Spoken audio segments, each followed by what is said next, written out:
Welcome in to Outkick the Show. I am your fearless leader, Clay Travis. I hope all of you are having fantastic Wednesdays wherever you may be across this great country or across this great world. Several different things. College football playoff, potentially going to expand to 8. The Athletic has a story up, which got all the Athletic people triggered by my talking about. Sports Illustrated has decided to use Brett Kavanaugh's accuser to give an award. I don't even know what they were giving an award for, but I'll talk about that. I'm excited to see whether or not they're also going to allow the Duke lacrosse accuser to give an award for Man of the Year. Carson Wentz potentially out for the season for the Eagles. What does that mean? The NFL draft is headed to Vegas.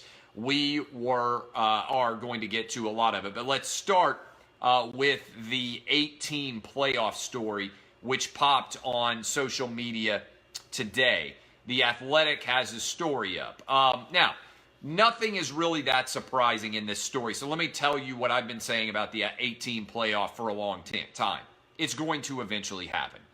And if you went back in time and you wanted to read older stories that I did, you would know that I talked to advertisers at the advent of the beginning of the college football playoff, some of the big major national advertisers, and they told me at the time, hey, we signed 6-year deals.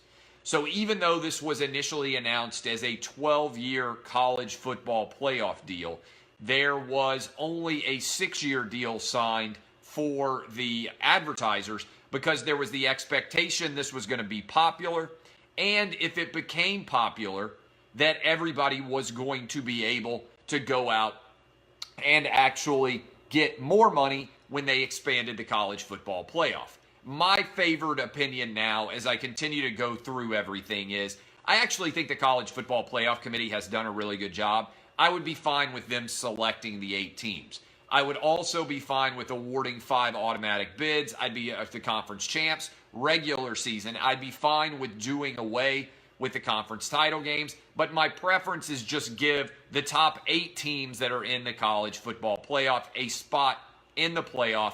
That's my preference now. If a team like UCF can make it, that's great. If you can't make the top 8, that's on you. In the most recent top 8, the number 9 team is the Florida Gators. They're sitting at 9-3, I think, alongside of Washington, if I'm not mistaken, something like that. I don't think anybody out there would really argue that those teams deserve a substantial place in the college football playoff. As you expand the playoff, the griping discontinues or becomes less fervent. I know people gripe about the NCAA tournament now, but that lasts for like an hour and a half just because people need something to talk about. And then everybody else who's reasonable says, you know what? If you can't get into the top 68, then you don't deserve to be there. So my preference would be just take the top 8 in the college football playoff rankings. No need to change anything there. So my biggest issue with this was if you decide that you want to push for an 8-team playoff and you are a power broker in college football, how would you decide to make a decision about that you were going to announce your pursuit of an 8-team playoff? I probably would talk to people with the biggest possible audiences in the world of sports. I might talk to somebody at Fox Sports. I might talk to somebody at ESPN. I would want to get on television, and I would start, beyond a shadow of a doubt, my campaign for an 8-team playoff by, at bare minimum, getting on to Twitter and saying, hey, I'm in favor of an 8-team playoff. I think it would make college football better. Let's do it. Instead, some of these college football playoff brokers decided to tell The Athletic, a small paywall-built website, that they were in favor of an 8-team playoff, and nobody even read it, and it got very little attention in the grand scheme of things. And then the Athletic people got mad at me because I said the college football power brokers were idiots for choosing to distribute their opinion that way. You could have gone on my radio show. You could have gone on Paul Feinbaum's radio show. You could have gone on Colin Cowherd. You probably could have gone on in the middle of the day on ESPN on a Wednesday when there's nothing else going on and made it a huge deal and spent all day doing media all over television to make the argument for why an 8-team playoff makes sense. Instead, you decide to talk to The Athletic. Now look, I don't have anything against The Athletic. More power to them. I'm in favor of all sports media companies making as much money as possible, because when people look at my books and they say, oh, Clay Travis has got a multi-million-dollar business and it's very profitable and he runs it out of his house, it makes me look really good for valuation purposes. So I want every sports media company to exist and to thrive. But this is not the way that the college football power brokers should have made the decision to announce if they want to aggressively pursue an 8-team playoff. They shouldn't have done it in this manner. Moreover, The Athletic has turned into a cult. And what they have done is they have paid a lot of people who otherwise would make not very much money, a little bit more money than they're currently making. And as a result, The Athletic writers, if you say anything to question their business model, like, hey, I don't know if there's that many people who want to pay for premium sports writing on the internet, they get triggered by it. They're like, we're insanely successful. No, you aren't. Right now, your business is successful at raising money and giving the money you raised to other people to work. You're not successful at making money. Maybe The Athletic is going to be successful. Maybe there's a huge market for people out there who want to pay for online sports writing. I tend to question whether that is true, because for the most part, what has succeeded in subscription models in the world of media is incredibly good offerings. Let me give you a few examples. HBO works. Do you know why HBO works? Because they have Game of Thrones, and I can't get it anywhere else. Netflix works. Do you know why Netflix works? Because they create compelling original content that I can't find anywhere else. The WWE works. Do you know why the WWE works? Because tons of people want to go out and make sure that they get to watch WrestleMania and the Royal Rumble and everything else. A lot of people do not subscribe. UFC works because lots of people want to pay for the top fights on pay-per-view. What typically doesn't work as well in the subscription business is talking about things that people already like. Okay? That's my thesis in general. The WWE works. Somebody writing about the WWE that you would pay for does not work. The UFC works. Somebody writing about the UFC that you would pay for does not work. DAZN may work because they have compelling original content. My thesis in general is that there isn't that much demand for more sports media that people pay for. That's my thesis. And that's why I'm skeptical of the success of The Athletic in general. It's why I wouldn't invest in it personally. If they came to me and said, hey, Clay Travis, will you take the money that you're making at Outkick and put it into The Athletic? My answer would be no. I'd be much better off to risk my own money, go out and hire a bunch of people at Outkick, increase our revenue substantially, increase our site traffic substantially. The challenge there is the advertising market is not so substantial, and I don't necessarily buy into it as a great business at scale. I think it works for individual talent. I'm giving you that background for this reason. It's not being a hater to say that. It's being a realist who has a really substantial knowledge of what works in the online sports media space. And so I believe people will pay for compelling original content. I don't believe necessarily they're going to pay for compelling content that is based on somebody else's original content. In other words, is there anybody who makes money selling articles about Game of Thrones and making people pay for them? No. People pay for George R.R. Martin's books. They pay for Game of Thrones. They don't pay in general for commentary about something else that they really love. That's my thesis, okay? Here is the other thing I would say about The Athletic in general. If you have what you consider to be a big scoop, you ought to take down the paywall and allow people to sample your product instead of keeping something behind the paywall. When the New York Times or the Washington Post or somebody like that breaks a big news story, they will take down their paywall and let everybody read because they think it's important for their business to distribute all of that content and get as many eyeballs on it as they possibly can. I don't understand why, first of all, somebody would go to The Athletic to break news. This would be like if I decided to run for governor, me going to Rivals and saying, hey, can you guys break the news about me running for governor on your website? And by the way, the only subscription model that has worked in the world of sports media so far is based on college football recruiting. Because the only thing that people will pay for in the world of college sports so far, 24/7, Rivals, and Scout, is if you can give them news about recruiting that they're not going to get elsewhere. That to me is business. And so, in general, my advice, and there's a lot of people out there who are in business school or they're listening to me and they're intrigued by business. I love business. Is you got to find something that's your secret sauce, something that you can do that's better than anybody else. I've yet to see anything The Athletic does that's better than what anybody else does because sports news is immediately commodified. Now, if you want a business idea and you want to raise a ton of money, here is an idea.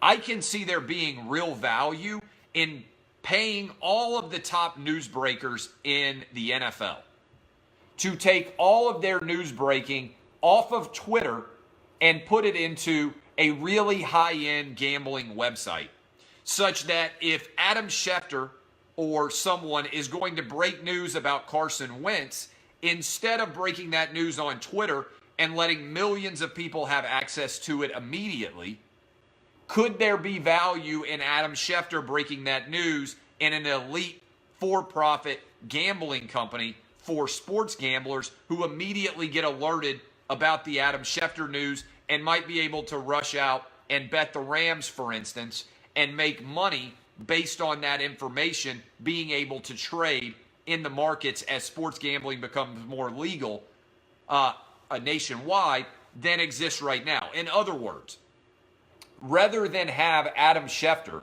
use his assets to make money for ESPN, why not commodify that news, have a major sports gambling company that's trying to make money off subscriptions, sell that knowledge to that subscription base? That could make sense from a business perspective. Because I do think as sports gambling becomes legalized, there's going to be a lot more interest in information. And if you have the information before someone else, then there's going to be a demand for that. But as is, sports news is immediately commodified, and I think this is what gets people who work in sports so triggered and angry, is the minute that they break news now on social media, it's everywhere. So if you decide who the next coach is going to be, or you know a player is not going to play, then you break that news and then immediately everybody is discussing it. It used to be there was a long lag time when you could break news. Oh, the newspaper has got it on the front page, and if your newspaper didn't have it, well, you were a day behind. Now everybody catches up within 3 or 4 minutes at most. And so that time space between when you have information and when everybody else ends up with it is becoming more and more attenuated and tiny. So if there is a value at all, it is in when Adam Schefter becomes aware. I'm using him as an example. It could be Wojnarowski. It could be anybody who breaks a lot of news. When they become aware of news that's going to break, instead of taking it directly to social media, take it directly to a high-end sports gambling website and let all of the members get access to it there first. They can then trade on it, and that information becomes very valuable in the world of sports gambling. Now, the minute that 100 people or 1,000 people hit all of the sports gambling universe and immediately try and place their wagers, do you know what happens? The line gets pulled. So you have to beat that number, but that to me is a business plan that could work. If I were raising $100 million like The Athletic did, that's what I'd be trying to focus on. If you gave me $100 million and said, Clay, I want you to create a $1 billion business, I wouldn't be trying to write articles. I'd be trying to create a sports gambling company, the likes of which doesn't exist anywhere else. And the way I would do it is I would go buy all of the best media figures as their contracts come up who break every news story, and I would have them break that story just inside my silo, just for my high-end gambling subscribers. and I would try to charge as much money as I could for that and take advantage of it. That could be an idea. Now, I, for right now, use my VIP section to give you my gambling picks early. I can see if you really love to gamble and you like Lock It In, for instance, I can see Fox Sports creating a gambling VIP section where they give everybody gambling picks early before they give them to the masses. All of that could make sense. But you have to think about things from a business perspective, and you have to create value that doesn't exist elsewhere. I love a lot of the writers at The Athletic. I don't believe that their opinion is so unique or so intelligent or so without parallel that I have to pay for it to see it, right? What I primarily pay for is the steak, right? I don't pay for the fork and knife. I want the steak, right? You give me the steak, I'll pay for it. By and large, I'm not going to pay for the fork and knife. And if I went into a restaurant and you told me, hey, the steak is $50, but the fork and the knife and the placemat is going to cost you another $10, it'll make your steak a little bit more enjoyable because if you start to spill it, but I'll be like, no, I'll just take the steak. I'll bring my own fork and knife, right? So I think that is really pretty interesting, and I think it's worth following, right? I think it is worth following and worth paying attention. By the way, great use of technology. I had somebody just come into Periscope and say, hey, can you block the guy on Facebook up here who's saying way too much? Yeah, that's a good use of technology. Come in here and boom, I wipe somebody out. All right? So that is my theory. And again, Carson Wentz potentially out for the season. I already bet the Rams -9. I think they're going to blow the Eagles out. But think about the value that you could have unlocked if instead of that story being broken on Twitter so somebody can get some retweets, if you had put it behind a paywall at an incredibly exclusive gambling company where everybody pays $500 a year in order to get the absolute fastest update for the world of gambling. If you went and got the best information brokers and all put them behind a paywall, I think that could work. And then you could still get the value. You know, they could still work for ESPN, but why break it for free on Twitter when you could break it for more money behind a paywall? And then you can provide the value on top of it where you go on ESPN or Fox or NBC or CBS or whoever it is, and you give the value and analysis behind the decision that you have made. Wouldn't the sports books buy a membership to that company? Yeah, but you got the advantage of being able to act quickly. Yeah, you would sell to everybody. But if you can get that information and act on it beforehand, then you have an advantage. Information is power, and as sports gambling becomes more prominent, the more value that comes from having access to sports information. It's going to be out, but the first 4 minutes before it gets out is where you unlock the value. You can make a lot of money trading on information in the world of sports gambling before it goes public. Yeah, it goes public. But right now what I'm saying is the minute that it goes out on Twitter, it's going out to millions of people, and almost instantaneously those lines come down. Why not provide that information to thousands of people who are paying millions of dollars a year for your information? That's a business model that I think could work. The NFL draft is moving to Vegas. It's going to be impossible for the NFL to argue anything other than the fact that this is going to be massive in the years ahead. Sports gambling, I love the idea of Vegas having a franchise, but the idea of the NFL being able to argue that they're not interested in sports gambling is nonsensical. Everybody's going to be able to bet from their phones legally in almost every state in America within the next 5 to 7 years. And it's going to revolutionize everything in the world of sports beyond a doubt. I think that this is going to be a massive move. All right, finally, because I got to go do my television show here in a minute. What's one of my number one rules? Get woke, go broke. If you get woke, you are going to go broke. Sports Illustrated is close to broke. They're trying to sell the magazine, desperate, hoping somebody's going to buy it. The magazine is slowly going bankrupt, and they made what is one of the dumbest decisions I've ever seen a major media company make. They are giving out some award. I don't even know what the award is. I still didn't know after I watched her give it out. But it's a year-end award. Do you know who they picked to give this sports award to on the Sports Illustrated website? The woman, Dr. Ford, who accused Brett Kavanaugh of sexual assault. Of all of the people in the world of sports that could give out an award to anyone, they picked Brett Kavanaugh's accuser to give out a sports award at Sports Illustrated. I saw this and I was in disbelief. What knucklehead made this decision? What idiot even thought that it was remotely the right idea? There is no telling how much this is going to cost an already struggling and dying company to interject itself squarely into the middle of the culture wars. We got a woke-off going on. They thought to themselves, do you know what's happened? ESPN's business has collapsed, and they have shown everyone that going political is a disaster. And we're going to follow ESPN right off the edge of the cliff by picking Dr. Ford to give out this award. I am in disbelief that anybody could be that stupid. I am in disbelief that anybody in the world of sports media could think that made any sense at all. This is like giving the Duke lacrosse accuser the stage to give out the sportsman or sportswoman of the year award. There is zero corroborating evidence that Brett Kavanaugh did anything. And you know what Sports Illustrated wouldn't do?